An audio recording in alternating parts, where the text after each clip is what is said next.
A lot of what we had to make sure that we did with the art style was to, in essence, make it still feel like the post-nuclear world that it was. And that is the kind of the weird 50s, but 100 years after the 50s, if the 50s just stayed the 50s, and then bringing in this idea of Vegas. Josh had one of the first team meetings, and he talked about Vegas as being one of his ideas, but more importantly that it'd be the Rat Pack era.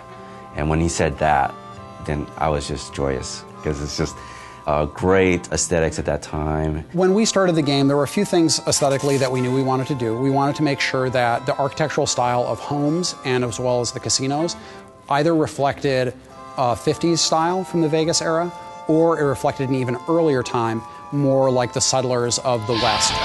But it's all about Vegas. And so we want to make sure that we have this feeling of sort of this neon, and again, it feels like you're going in there and you're playing around with the mobsters, you're playing around with the Rat Pack. The scope of this game is massive. You have basically a city in the middle of this area, and then the territory stretches all around the city and does stretch out all the way to Boulder City and to the dam. When doing Vegas, we didn't want to neglect any of the surrounding areas around Vegas. We wanted to make sure that we had Fremont Street realized, and we have a location called Freeside in the game before they even hit Vegas. And I think once they get a taste of that, they're going to be suitably intrigued to go, okay, well, if that's Freeside, hell, I wonder what Vegas is going to be like.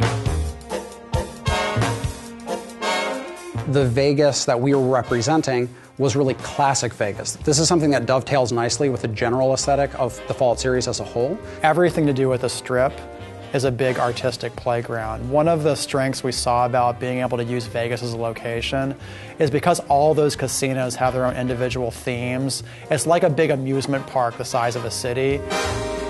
And not only do designers have a lot of fun doing quests for those areas, but artists have a fantastic time going, you know what? We can just play around with this location because that's what Vegas is all about. When I take pictures or give reference and then say, I kind of want to like it like this, I'm kind of going to want to like this, it's very nice to see the artist come back with something that's even better than what I had imagined in the first place. I think people are really going to dig how different it is from the Capital Wasteland and how we sort of captured the feeling of the Mojave.